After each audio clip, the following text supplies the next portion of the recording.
Hey everybody, welcome back to Around the Emirates podcast with Sara Mousa, where I speak to guests from across UAE about topics you want to hear about. Today I am joined by Farah Danish, who is an autism family coach. Welcome to the show, Farah. Hey, Sarah, thank you so much for having me. Thank you so much for being here. I really appreciate it, and I appreciate the fact that we're going to do a super deep dive into this topic. Please tell me your story and how you got into this space.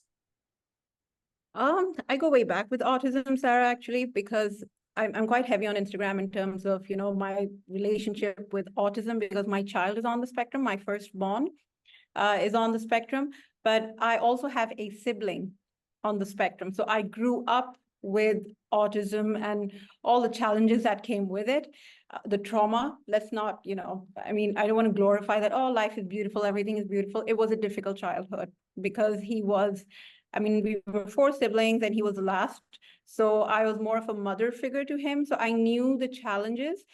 And when I had my firstborn diagnosed with autism, it was like revisiting that trauma, that stress, everything that I grew up with, which I thought was all behind me now. And, my child is born on the spectrum. And I could see all those signs. I mean, every child with autism is different, they're unique, but I could see those similarities, striking similarities. It was difficult to deal with that. And I think that as parents, you don't get the opportunity to process that diagnosis, and you're straight away thrown into therapies and interventions, and you're like, time is of the essence and early intervention is key if you want to reverse this. We parents aren't given that space to fully absorb and sit with this diagnosis and what life is going to look like for us. We're too busy racing against time. And I was like all the other parents out there who was doing exactly the same thing, racing against time. And that was difficult. That was difficult because it took an impact on my health. I went through depression. You name it, everything. And I started viewing all my relationships very negatively. And alhamdulillah, I got an opportunity to work on myself. I got to see where I was going. And I didn't want to go there. Worked on myself, worked so hard, worked with so many children on the spectrum and different needs, and realized that at the end of the day, Sarah, it's us moms. We have to keep it together if we want to see results in our children. So yeah, that's what I do then. I coach parents more than, working with children. I had to shift gear over there. I'm a special educator, by the way. I had to shift gear because I'm like, you know what, just working with kids doesn't help because those kids are going back to those homes which are not supporting them the way they need to be. Yeah. I see. So that's really interesting how you were able to bring in your own personal experiences from your upbringing into kind of your current career. The fact that you're able to show people the opportunities that there are and how to communicate better with one another. Now, being a family coach obviously would come with its challenges in itself of like entering the world of families and helping them understand how to solidify their connections with family members that may be on the spectrum. What would you say has been one of your biggest challenges when it comes to coaching families? Is letting moms see that side, that is the side you probably want to shift your focus on. It may not be entirely, yes, your child has, all children, all individuals have their challenges. Yours just has a label, right? So, and we become so focused behind that label that we forget that all the other things that are inhibiting that child's growth and their own growth, mother's growth themselves, like we need to grow as well as individuals, right? To be there. Like I have 4 kids. I was a different mom when I had my firstborn and a very different mom when I had my lastborn, because I grew as a person, right? And you need to grow as a person. But if you're so fixated on just my child, and you ignore all those other relationships that are vital for that special kid's development, that child will not be able to thrive. That child will not be able to form relationships with their siblings, with their fathers, because I see a lot of moms having, issues with their husbands. They feel they're not on the same page with moving forward with, the child's treatment. So there are differences over there. There are differences with other relationships. That's all happening because you're not at peace with yourself. And I feel it's so easy to always, because special needs mom, and yes, it comes with its baggage, its challenges. I totally get it. I've been there. But I found myself, the more that I kept blaming other people, the more it was draining me of my energy. And it was stopping me from actually taking actions, because it was easy to blame people. You know, I see. my family members aren't doing enough. My husband isn't doing enough. Of course he is. He's paying for all your child's therapies. I see this with a lot of mothers, a lot of mothers. And I'm like, men have a different way of expressing their, or not expressing their stress, their trauma. We are a lot more vocal. Women are a lot more vocal. We're verbal. So the whole victim mindset is, I don't agree with that, number one. And I think that saying I don't agree with it would be a bit harsh, but I feel that we need to get out of that mold if we want to get anywhere. That's actually a better way to put it. And number two, not always feel that I have to fight for my child. I have to fight for my child, because yeah, we have to advocate for our children. I've seen neurotypicals also struggle, and moms have had to, advocate for them. I think that's a better word to use. But when you are constantly calling yourself that, I have to fight with everything for my child, chances are you're always going to be fighting, because you'll be looking for those opportunities to fight. No, I see where you're coming from. You attract what you are. Whatever energy you give out, it's simple science. Every action, similar reaction, whatever you give out, you will get that. You have to learn to ignore and filter out what is not necessary and move on. And I know that sounds easy, but that needs work. And that's the difficult work I feel I did with myself. And I want to be able to, help other moms get there as well. Yeah.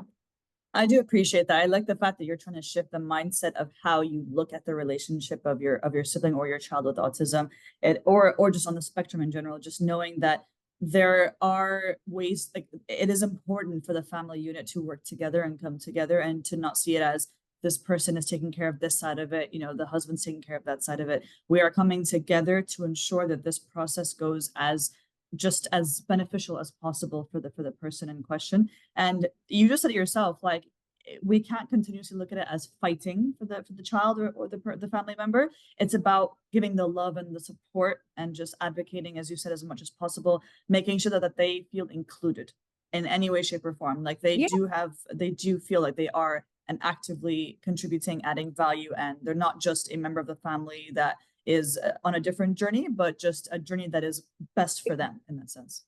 Exactly. My 9-year-old Sarah, she has art classes with my 16-year-old who's on the spectrum.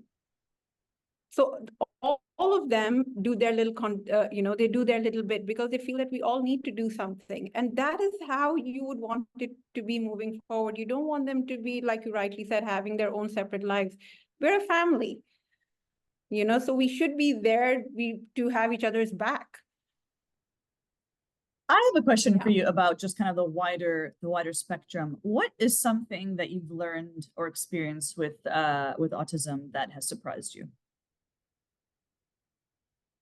Oh, that's actually a very fully loaded question, Sarah. It sounds simple, but an experience that I'd like to share is when I had my 4 kids, my younger 2-year-old and a 1-year-old, and my oldest child was about 7 years old. So we're talking about 4 kids between 7 and the age of 1. And I remember we were just overwhelmed and tired with all the therapies and everything, the amount of money we were literally, burning on Suleiman, my first child. We got so tired of everything over here, and we're like, you know what, we need a fresh start somewhere. So we actually, and it's so funny because nobody believes this, that we actually did it the way we did. We picked up our bags and literally left the country to an unknown country that we had. We moved to Malaysia. And we had been there as tourists. I know it doesn't settle in. A lot of people find it very weird. I still can't believe we did that. And we picked up our bags with 4 kids. And I'm talking about, I was the kind of mother who didn't know how to do the laundry. Like, that's how I was taken care of, and my kids were taken care of. I had so much help here, alhamdulillah, that I was like, okay, there are mothers out there who've got 6 kids, 7 kids. They manage, I'll manage it as well. We just got up and we left. Obviously, we got there, settled down, and 4 or 5 months later, we're like, was this the right thing to do? We've just moved Oh no. and we have no support system, no help, nothing. It's a completely different culture. But you know what? That journey, Sarah, changed us as individuals so drastically, because I was born in Dubai. I grew up in Dubai. 3 generations over here. That's how much Dubai is like home to me, right? And now living in a country where you know absolutely nothing of the culture, no people.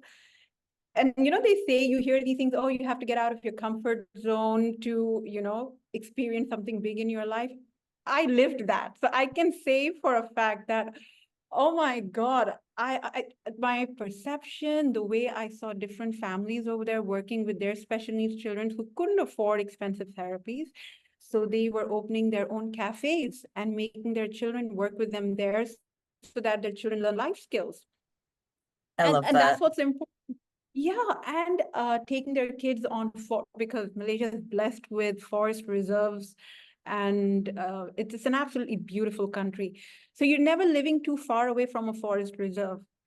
So every week we would take a hike into the forest, and we saw how calming that was for all the children. How beneficial it was, because you know, when you're walking, you have to be so focused. You can't be stimming, which is very typical to what autistic kids do. They go into their own world and they start stimming. You can't do that when you're trekking in the forest, because there are these really thin trails that you have to navigate. And we saw Suleiman blossom just by learning how to live life. And we were like, oh my God, we used to pay so much money for all these sensory experiences, and nature is Mm, here giving it to us for free. that is Uh, beautiful. they have parks over there dedicated to tree climbing, to encourage children to climb trees. You know, these are lost ways of playing. We don't even consider them anymore. And this is all in nature. So only after we got out of our bubble, we learned that there are different ways to do the same thing, cheaper ways, more sustainable ways to do things. It's just that we live in such a fast-paced city that we feel we have to pay for everything. I think that experience changed my mindset about what is important, where my focus should be. And I don't have to do a certain therapy just because 10 or 20 families are doing it. I can achieve the same thing a different way, you know? I love that. So I yeah, love that. that's one of my best experiences in life, which I was like, you know what, we just picked up our bags with 4 kids and we moved to a different country. And we learned that that is what was, we got more bang for our buck, literally. No, that is really, really cool. And it's the fact that you did something that was like natural. It was just being outside in the outdoors, something that seems so simple yet so effective. And the fact that you were able to actually like physically see the difference in Suleiman and how he reacted to being outside and being around all these kind of beautiful kind of views and experiences. It's such a we do take for granted the smaller, more simple and more effective opportunities that we have in front of us because we are told like, oh, like spend more money, you have to do this like this like a kind of state of the art immersive or sensory experience, as you've said. But in reality there is so much more that we could do if we just kind of take a step back and kind of reground and recenter ourselves. So it's so beautiful that you're able to experience something as wonderful as that. And that in itself takes me to my final question for you today, Farah. What word of advice do you have for the community who may not be as aware, as knowledgeable on the topic of autism? More information for the community or for families who are dealing with Either one, autism? either one, however you want to answer the question. For the community at large, I would say that you don't have to know that a child is on the spectrum to act differently with a family. I think you should just be respectful regardless. Like if a child is sitting in front of me and he's acting differently, it's a little impolite to ask that, is everything okay with this child? Or, just be respectful and look away, or, give the child the help you think he needs, but just be respectful regardless, whether the child is on the spectrum or has any special needs or not. Just be respectful. And for families who are working with, who have a child on the spectrum, I would say prioritize your relationships with yourself, with each other, because your child on the spectrum needs to see that. You know, Mm. we say they have behavioral issues. You might be one of the reasons he has those behavioral issues. It's a difficult pill to swallow. I mean, I'm going to say that, but there are many times, Sarah, when I've seen my kids acting up with each other, shouting at each other, and I'm like, have I been doing that? I can see a little bit of me in that, you know, that interaction there. Because, yeah, and that I can go on and on about this. I love talking about this. But yeah, if you want to see the change with your child, start with working on yourself. Take a backseat and work on yourself, on your mental health, so that you can be there for your child. So because when your child is having a difficult day in school, the first thing the parents will, I mean, the teachers will come and say, is everything okay at home? That's how Mm. important it is. That's how important the situation or the environment you've created at home is. So yeah, that's my message. Prioritize yourself and your family first.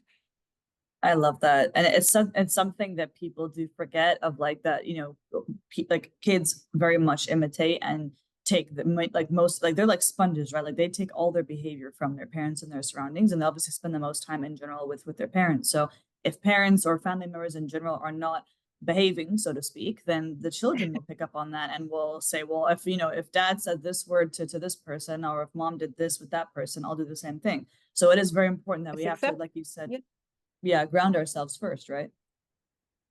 yeah, yeah, absolutely.